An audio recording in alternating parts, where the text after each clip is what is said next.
California Governor Gavin Newsom announced that he's going to deploy 120 CHP officers to Oakland to combat rising crime. Coming up, I'll tell you why this is nothing more than grandstanding with no real meaningful impact and what we need to do to deal with California's crime wave.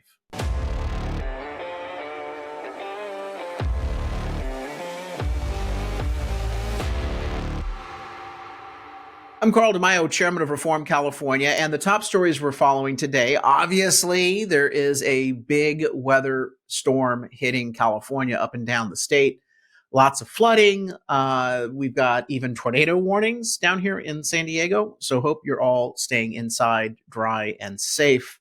But we're not really safe in California, not with the rising crime wave that's hitting across the state of California under the Democrat supermajority.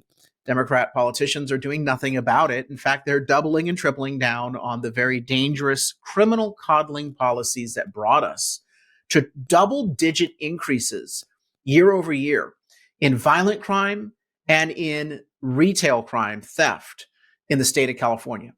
While the rest of the country has seen, according to FBI data, a decline in criminal activity, California is actually the outlier. We are seeing these double-digit increases in crime, both violent crime as well as property crime. What is fueling it? Well, longtime viewers of this podcast know there are three major drivers for California's crime wave, and they're all caused by Democrat politicians and their bad policies. Number one, we are no longer arresting criminals. That would be Prop 47.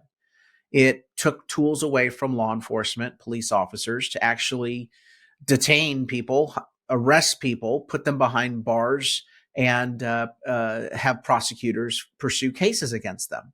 Now, under Prop 47 in the state of California, most drug crimes are legal. And of course, a lot of the property crimes are legal as well. Well, not legal, but there's no real sanction. There's no enforcement. You can steal up to $950 a day per store, per person, and have no consequence and no threat of actually being arrested and prosecuted. Second, Prop 57 allows for the release of criminals from prison. And of course, California's dangerous sanctuary state law doesn't help. The release of violent criminals, dangerous criminals, repeat offenders onto our streets is fueling the crime wave, because if they were actually required to serve their sentences and not released onto the streets, well, they wouldn't be able to reoffend so quickly. We also shield, under California's sanctuary state law, illegal immigrants who are criminals. Instead of handing them immediately over to ICE for deportation, Governor Gavin Newsom and California Democrats release them back onto the streets. And of course, we've seen the elimination of bail. George Soros-backed DAs are getting rid of the bail policies in the state. The third reason why we're seeing an increase in crime, we are seeing a historic shortage of police officers in California police departments and sheriff's departments. And I hear from sheriffs and police chiefs across the country saying, guess what, Carl? You're our training ground in California. We're hiring your officers, and we are so grateful that we're getting them. Why are the officers leaving? Because, number one, we have smeared the profession of policing in California. Black Lives Matter and Democrat politicians have been able to attack police officers at every turn, calling them racist, calling them brutes and thugs, using excessive force. All of these charges are untrue, but the smearing of the profession really does weigh. When you know that your community, or at least the leaders in your community and the media, refuse to support you, why stay in that community? Go somewhere else where you're actually appreciated. Also, California changed liability standards. And so police officers now, and California is the only state in the country where the police officer conduct review, the liability for their conduct, has been changed from, did they use reasonable force, which is what 49 out of the other 50 states use as their standard, to, in California, they have to show and prove that they used, quote, necessary force. So it's hindsight 2020, putting them in legal crosshairs. And so these are the three reasons why we're seeing a crime wave.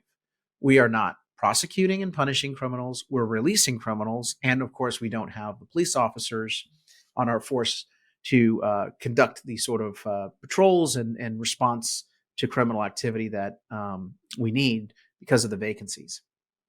So into this whole environment, what does Governor Gavin Newsom do? He grandstands. This is all this guy knows how to do. He's gaslighting Gavin. He is grandstanding Gavin, not actually solving the problem by changing these three drivers that I just talked to you about, but instead trying to grab a headline here and there. Here's the latest headline. Gavin Newsom sending 120 California Highway Patrol officers to Oakland to crack down on, quote, alarming crime surge. The crime has gotten so bad in Oakland that In-N-Out Burger has fled. Even Denny's says, yeah, crime's too bad for Denny's to operate. We're shutting down. No more Grand Slams for you. So Newsom is seeing this massive crime surge. And so every couple weeks, and I've seen a pattern of this, he basically tries to grab a headline, pretending like he gives a damn. Says, I'm going to take action. I'm going to deploy 120 CHP officers. They go, they show up, they might do a couple patrols for a couple shifts, and then they're taken back. That's the pattern here, folks. 120 officers to Oakland. And let me just put this in perspective. Gavin Newsom deployed more CHP officers to San Francisco for the APEC summit last month. You know, when the Chinese president showed up and all these world leaders showed up and Gavin Newsom wanted to kowtow and kiss up to these world leaders. They kind of removed the riffraff. They power washed streets from the human excrement and the urine that was on the sidewalks. They put fencing up around the convention and they removed all the homeless just for a couple of days, just for the world leaders. Yeah, the real rich muckety-muck world leaders deserved a couple square blocks of San Francisco that would be properly cleaned and maintained for a few days. And of course, CHP officers were there. They had more CHP officers for that event deployed by the governor than CHP officers deployed to Oakland. Again, it's a stunning reflection of what he sees as important and valuable, that world leaders are more important and deserve the sort of protection, but you don't. You deserve maybe a couple shifts of these people, of these officers, for a few days so that Gavin can get some headlines and pretend like he gives a damn, that he's doing something. If California Democrats, if Governor Gavin Newsom wanted to do something about the crime wave, he would basically reverse the driving policies that are fueling crime, enabling criminals to do what they're doing, coddling criminals. But he won't do that. This guy will not back down from the dangerous policies that he's embraced. What is he doing? He's trying to disarm Californians by taking away their Second Amendment rights. I want to point this one out, another story that we're following. Legislative Black Caucus unveils 14 reparation bills for 2024. Now, mind you, this is despite the fact that California faces a $67 billion budget deficit.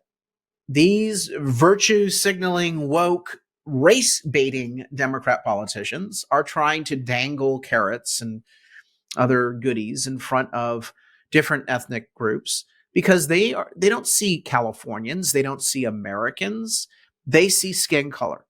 And they have this approach that the only way they can cling to power is by demonizing different groups, pitting groups against each other. This is what's going on here.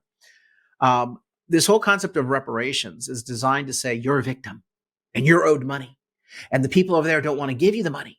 Even though on a previous podcast, we covered the fact that these reparation proposals are all unconstitutional.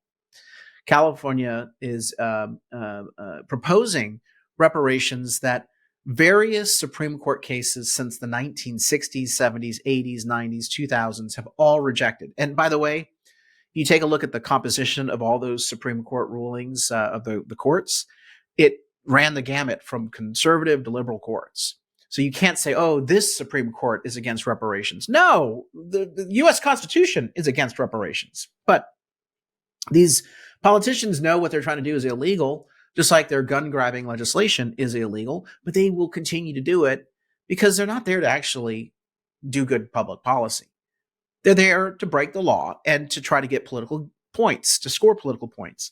And that's what this is all about. That's why this reparations proposal, which, by the way, proposed up to $800 billion in reparation payments. Again, for people who never were slaves, paid for by you who never owned a slave. Sounds real fair to me, right?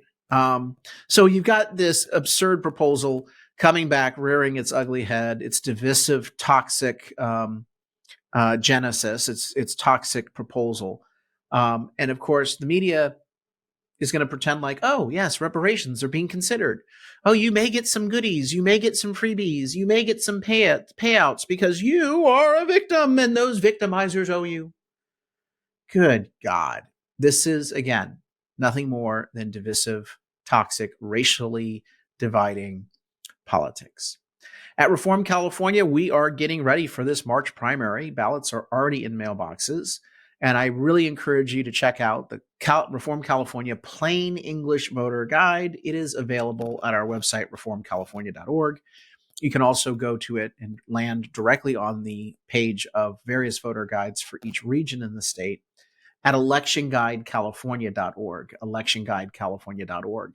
Right now, we're trying to get this voter guide mailed out and sent out door to door through texting, through digital ads to target voters and target seats.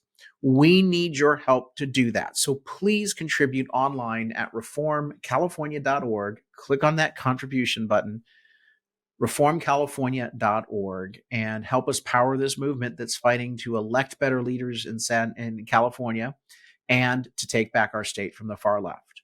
Until next time, Carl DeMaio, Chairman of Reform California. Help us break through the censorship of the liberal media. Like this video, subscribe to this channel, and smash that notification button so you can stay up to date on all the developments in California news and politics.